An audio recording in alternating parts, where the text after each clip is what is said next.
আবার অনেক দিন বাদে আপনাদের সময় নষ্ট করতে। তো আজকের বেশিক্ষণ সময় নষ্ট করব না। আজকের একটা ভালো দিন, ঈদের দিন। তো সামনেই পয়লা বৈশাখ। সবাইকে আগাম শুভ নববর্ষ জানিয়ে রাখি যে আপনাদের সামনের দিনগুলোতে ট্রেডিংটা আরও সুন্দর হোক, এই শুভকামনা জানাই। আজকের ঈদের দিন বলুন বা পয়লা বৈশাখের শুভেচ্ছা বলুন।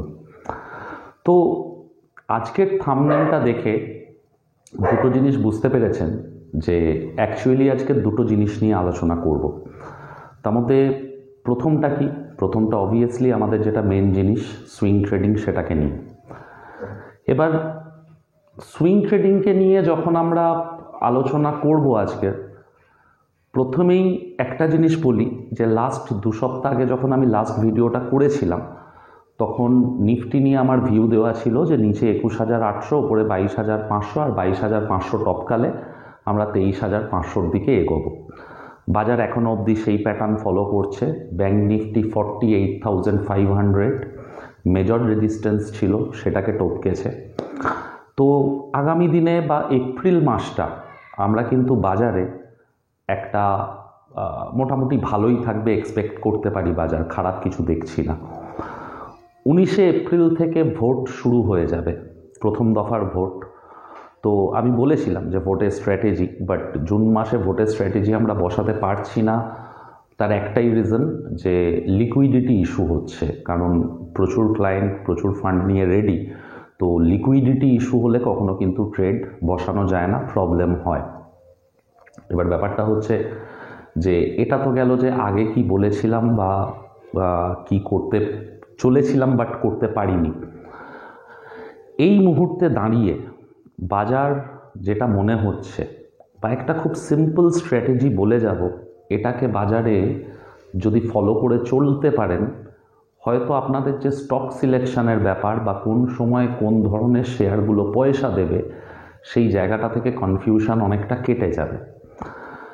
খুব সহজ সরল ভাষায় কি করতে হবে আমাদেরকে, আজ থেকে 3 মাস আগে বা আজ থেকে 4 মাস আগে, 3 মাস আগেই ধরে নিন আজকের হচ্ছে এটা এপ্রিল মাস। তো ডিসেম্বর জানুয়ারিতে যে শেয়ারগুলো পয়সা দিয়েছিল, যে শেয়ারগুলো প্রফিট দিয়েছিল, আমাদেরকে সেই শেয়ারগুলোতেই আবার নজর রাখতে হবে। কারণ যারা আমার কাছে সুইং ট্রেডিং শেখে বা অপশান ট্রেডিং বা ইত্যাদি ইত্যাদি কোয়ান্ট ট্রেডিংগুলো শেখে, তাদের একটা জিনিস আমি সবসময় বলি যে কোনো স্টকে তুমি পয়সা যখন ইনভেস্ট করছো, ব্যাক অফ দ্য মাইন্ড কিন্তু ভেবে নাও যে এই স্টকটা তোমাকে 3 মাস থেকে 6 মাস অবধি ফাঁসিয়ে রাখতে পারে। তো এই যে 3 মাসের সাইকেলে মিড ক্যাপ নিফটি 500, আমার প্রচুর পুরনো ভিডিও নতুন ভিডিওতে কিভাবে স্টক সিলেকশন করবে বলা আছে। তো এই যে 3 মাসের সাইকেলে চলে, 3 মাস আগে যে পয়সা দিয়েছিল সানফার্মা অ্যাডভান্স দিয়ে ঘুমিয়ে পড়েছিল, আজকের ডেটে দেখুন সানফার্মা অ্যাডভান্স কিন্তু আবার পয়সা দিচ্ছে। বা আরভিএনএল, আইআরএফসি, হাটকো, এরা রেডি হচ্ছে পয়সা দেওয়ার জন্য। শিপইয়ার্ড কোম্পানি, আমি বলেছিলাম মানে প্রত্যেকটা সেক্টর ধরে বলেছিলাম ভিডিওতে এরা পয়সা দেবে, আর এরা কিন্তু পয়সা দিয়েছে। পিওর সাইকেল থিওরি কিন্তু বাজার মেনটেন করে চলে। যেমন ঋতুচক্র আছে না, শীত, গ্রীষ্ম, বর্ষা, আবার শরৎ, হেমন্ত, বসন্ত, আবার শীত। তো এই যে সাইকেলটা চলতে থাকে না, স্টক মার্কেটেও বিভিন্ন স্টকের কিন্তু এই সাইকেলটা চলতে থাকে। একটা 1 সপ্তাহ বা 10 দিনের আপমুভ, তারপর একটা 3 মাসের শীত ঘুমে চলে যাওয়া, আবার 3 মাস বাদে একটা আপমুভ করা, আবার শীত ঘুমে চলে যাওয়া। আপনারা যে কোনো স্টক আপনারা উইকলি চার্ট খুলে নিন, আইআরএফসি, আরভিএনএল, প্রত্যেকটা স্টক কিন্তু এই সাইকেলটা মেনটেন করেই পয়সা দেয়, বিশেষত নিফটি 500। এবার এই মুহূর্তে ভিক্সের অঙ্ক যারা জানেন, যেসব স্টুডেন্টরা শিখেছো, তারা প্রত্যেকটা ক্লাস আমরা অঙ্ক বসে দেখেছি যে নিফটি ওপর দিকে 25,000 দেখাচ্ছে আমাদেরকে, আর নিচে আপাতত 19,800 থেকে 20,000 জোনটা দেখাচ্ছে। ব্যাঙ্ক নিফটি ওপরে 54-55,000কে দেখাচ্ছে, নিচে 39,000কে দেখাচ্ছে। এটা হচ্ছে নেক্সট 1 বছরের রেঞ্জ। অবভিয়াসলি এই ইয়ারলি রেঞ্জটাকে আমরা মান্থলি রেঞ্জ, উইকলি রেঞ্জ ভেঙে আর কি ট্রেডিং করতে পারি। তো ভিক্সের মেন জিনিস হচ্ছে ভিক্স যতক্ষণ 12 নিচে বাজার নিয়ে কিন্তু আমার টেনশনের কোনো কারণ নেই।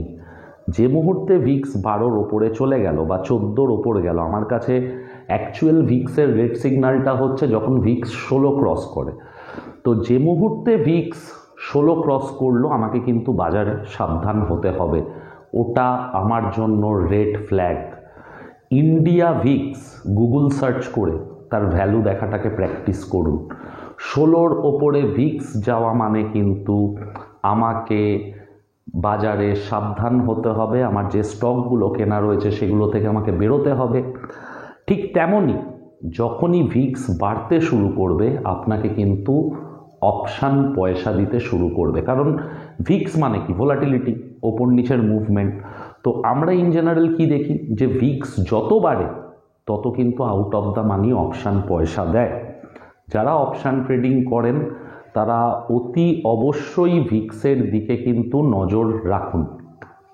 এবার কোন স্টকগুলো আমার বা আমাদের টিমের রিসার্চ অনুযায়ী মনে হয় পয়সা দিতে পারে, এই মুহূর্তে দাঁড়িয়ে আবার বললাম 3 মাস আগে যে স্টকগুলো মুভমেন্ট করছিল তারা আবার ফেরত চলে এসেছে, র্যালি শুরু করছে। তার বাইরেও মেটাল সেক্টরে ফ্রেশ র্যালি শুরু হচ্ছে। সেল 150-র ওপর 148-এর ওপর অ্যাকচুয়ালি মান্থলি চার্টে হিউজ ব্রেকআউট করেছে, লম্বা পয়সা দেওয়া উচিত আপ টু 220 টাকা অবধি। টাটা স্টিল বড় ব্রেকআউট করেছে, পয়সা দেওয়া উচিত। টাটা স্টিল আজ নয়, আমি গত 4 মাস ধরে বলে যাচ্ছি। হিন্দুস্তান জিঙ্ক 328 টাকার ওপর মান্থলি চার্টে ব্রেকআউট, অলরেডি 405 টাকা।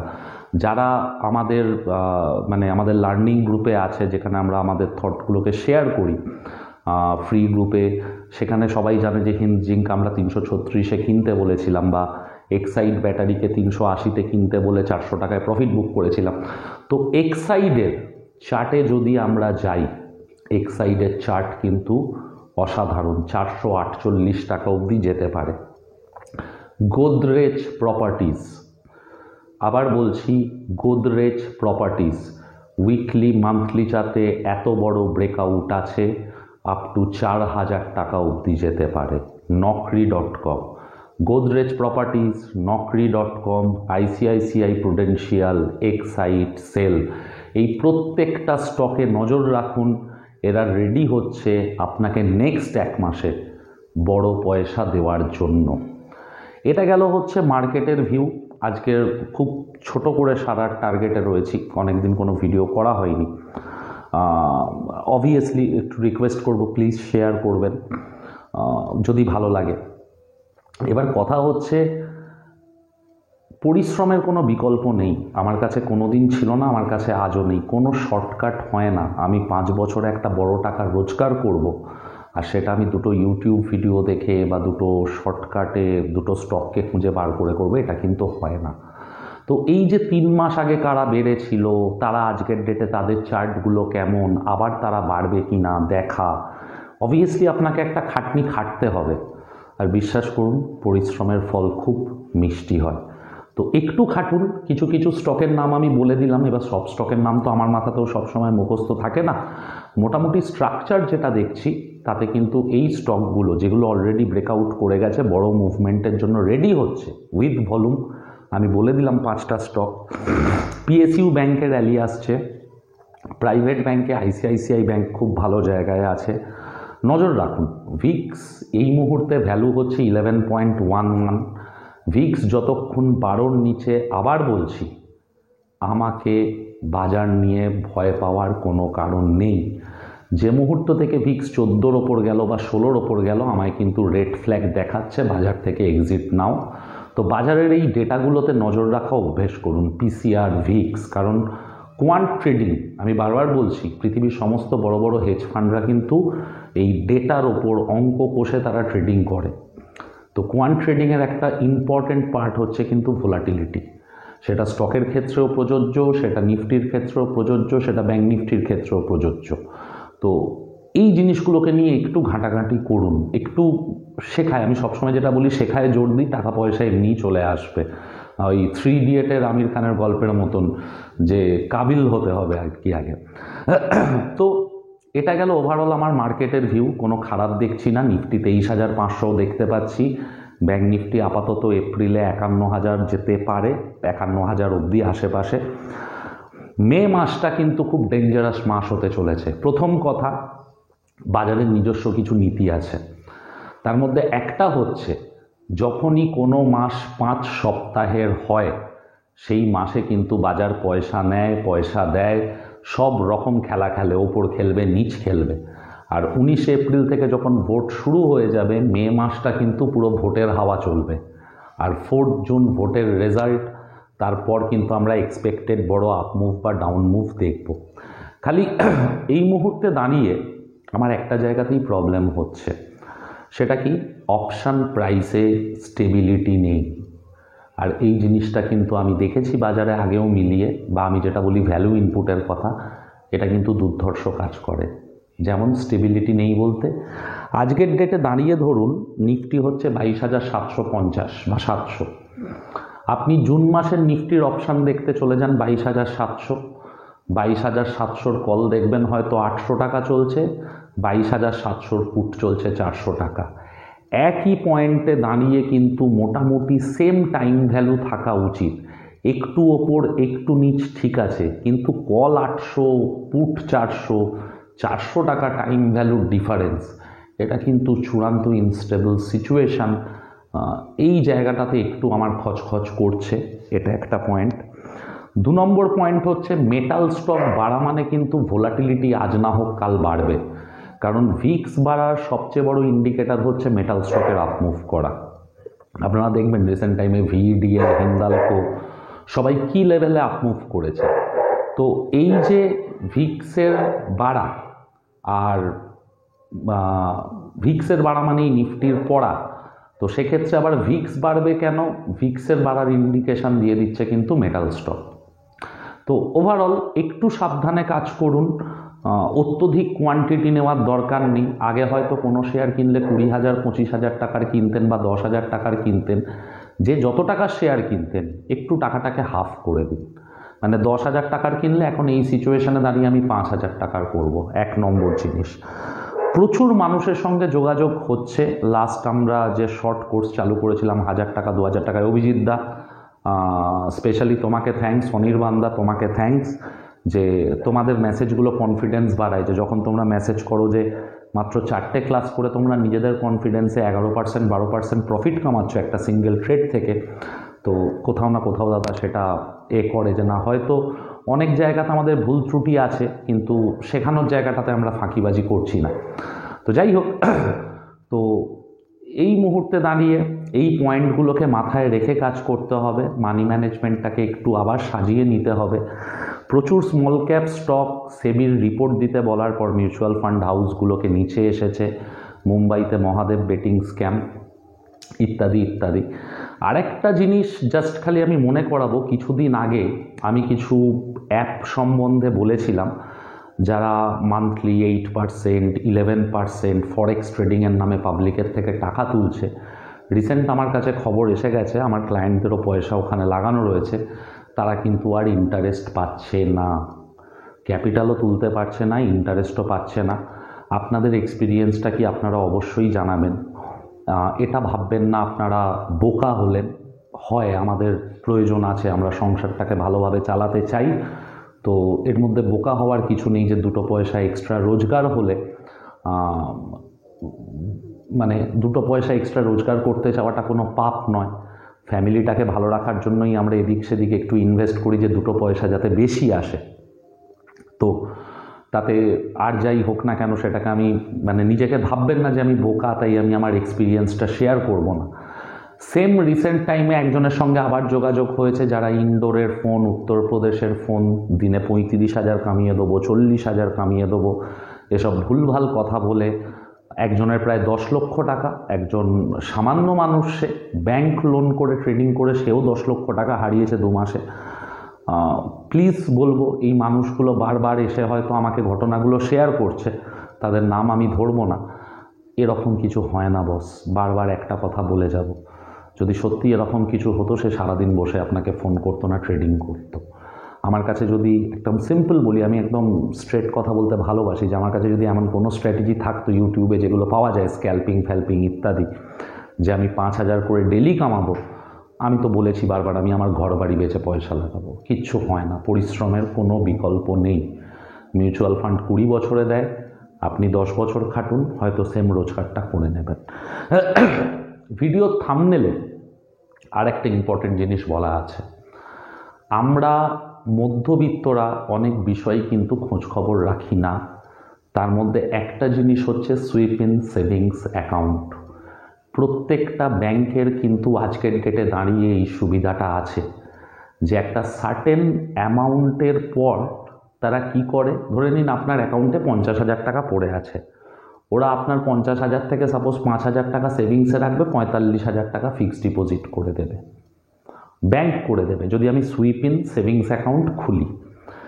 আপনার ডেলিকার ট্রানজ্যাকশানে কোনো অসুবিধা হবে না, আপনি এটিএম থেকে টাকা তুলতে গেলে আটকাবে না, কোনো জায়গায় কোনো প্রবলেম নেই। খালি এমন ভাবুন ব্যাপারটাকে যে টাকাটা আপনি সেভিংস অ্যাকাউন্টে রাখছেন, যা করতেন সেই টাকাটাই ফিক্সড ডিপোজিটে করে আপনি সেম কাজ করে যাচ্ছেন, যখন দরকার তুলছেন, যখন দরকার ফেলছেন, যা খুশি আপনার টাকা। আমাদের মধ্যে হয়তো এমন অনেক মানুষ বেরোবে, রিটায়ার্ড মানুষ, বয়স্ক মানুষ, যাদের হয়তো একটা মোটা টাকা পড়ে রয়েছে নর্মাল সেভিংস অ্যাকাউন্টে। প্লিজ একটু নিজের ব্যাংকে যান, ব্যাংককে বলুন আমি এটাকে সুইপ ইনে চেঞ্জ করব। সুইপ ইন সেভিংস অ্যাকাউন্ট মানে যখনই আপনার একটা এক্সেস ফান্ড থাকবে সেটা অটোমেটিক ফিক্সড ডিপোজিট হয়ে যাবে, আবার অটোমেটিক ফিক্সড ডিপোজিট থেকে দরকার পড়লে আপনার বেরিয়েই চলে আসবে, আপনার কোনো জায়গায় কোনো প্রবলেম হবে না। আমার নিজের আইসিআইসিআই বলুন বা ইয়েস বলুন, এই ধরনের অ্যাকাউন্টই করা আছে। কি সুবিধা হয়? কিচ্ছু না, বছরে 2.5% যে সুদটা আমরা পাই সেটা 6.5%, 7%-এ চলে যায়। আপনি একদিনের জন্যও আপনার ফিক্সড ডিপোজিট হলে ইন্টারেস্ট সেম পাবেন, 15 দিন থাকলে 15 দিনের জন্য, 10 বছর থাকলে 10 বছরের জন্য। আবার বলছি, নর্মাল সেভিংস অ্যাকাউন্টটাই সুইপ ইন সেভিংস মানে টাকা ফিক্সড ডিপোজিটে রাখছি, ইন্টারেস্ট ফিক্সড ডিপোজিটের পাচ্ছি, কিন্তু যেমন আমি নর্মাল সেভিংস অ্যাকাউন্ট থেকে তুলি, ফেলি, জমা করি, যা করি আমরা কিন্তু সেম কাজটা করতে পারব। প্লিজ ব্যাপারটাকে নিয়ে সিরিয়াস হন। আপনার অ্যাকাউন্টে 10,000 থাকতে পারে, 10 লাখ থাকতে পারে, কিন্তু যখন আমার কাছে সুযোগ রয়েছে যে আমি 2% ইন্টারেস্টের জায়গায় 6% বা 7% কামাতে পারবো, তখন আমার মনে হয় সেই সুযোগটা ছাড়া উচিত নয়। 1 নম্বর। 2 নম্বর জিনিস, যদি আপনারা নোটিস করে দেখেন, আজকের ডেটে দাঁড়িয়ে যে কোনো ব্যাংকেই আপনার অ্যাকাউন্ট হোক না কেন, এই এটিএম কার্ড অন্য এটিএম থেকে তুলেছো তার চার্জ, চেক ইস্যু করার চার্জ, হ্যানা চার্জ, ত্যানা চার্জ করে আপনাকে ইন্টারেস্টের নামে যতটুকু টাকা দেওয়া হয় তার ডবল টাকা বোধহয় কেটে নেওয়া হয়। ব্যাংকে সারা বছর টাকা রেখে আমি 2% ইন্টারেস্ট পাই, যদি একদিন আমরা রেস্টুরেন্টে খেতে যাই আমাদের 5% জিএসটি কেটে নেওয়া হয়। ইনফ্লেশন 6%, আমার রোজগার 2%, মানে আমি প্রত্যেক দিন 4% লস করছি। তো এই জায়গা থেকে দাঁড়িয়ে হয়তো আমাদের প্রত্যেকের সেভিংস অ্যাকাউন্টটাকে সুইপ ইন সেভিংস অ্যাকাউন্টে কনভার্ট করা খুব দরকার আছে। সরকারি ব্যাংকের সম্বন্ধে একটু আইডিয়া কম, বাট যাদের প্রাইভেট ব্যাংকে অ্যাকাউন্ট আছে প্লিজ একটু ব্যাংকে যান, গিয়ে বলুন আমার সেভিংস অ্যাকাউন্টকে আমি সুইপ ইন সেভিংস অ্যাকাউন্টে কনভার্ট করব। ব্যাংক একটা ফর্ম দেবে, সাইন করে দিয়ে চলে আসুন। 3 মাস বাদে আমাকে একটু হোয়াটসঅ্যাপ করে থ্যাংক ইউ বলে দেবেন। দেখে নেবেন যে লাস্ট 3 মাসে আপনি নর্মাল সেভিংসে কত ইন্টারেস্ট কামিয়েছেন, আর সব কিছু সেম ছিল কিন্তু আপনি 6-7% ইন্টারেস্ট পেয়েছেন সুইপ ইন সেভিংস অ্যাকাউন্টে। আজকের মতন এতটুকুই। ব্যারাকপুরে নতুন অফলাইন ক্লাস শুরু হচ্ছে 1 বৈশাখের পর থেকে, বুধবার সন্ধেবেলাতে। প্রচুর মানুষ রিকোয়েস্ট করেছে যে বৃদ্ধি, সমৃদ্ধি, মোক্ষ, এই যে ক্লাসগুলো আজকের যারা করেছে, গোপা, অর্ঘ্য, শুভ, অলিবর্ণা, তারা অসাধারণ করেছে। রিপিট ক্লাসের পর রিপিট ক্লাস দিয়েছে, যার যেটা মিস হয়েছে। কারণ যখন আমরা শুরু করেছিলাম বলেছিলাম যে পয়সা যখন নিচ্ছি শিখিয়ে ছাড়বো, অ্যাটলিস্ট যেন সে মাস গেলে 4% হলেও একটা যা হোক কিছু রোজগার করতে পারে। সবচেয়ে বড় কথা কনফিডেন্সটা আসে। আর সবচেয়ে বড় কথা, হয়তো একটু বেশি বকি বা ফালতু বকি, লাস্ট 2 লাইন বলে যাব।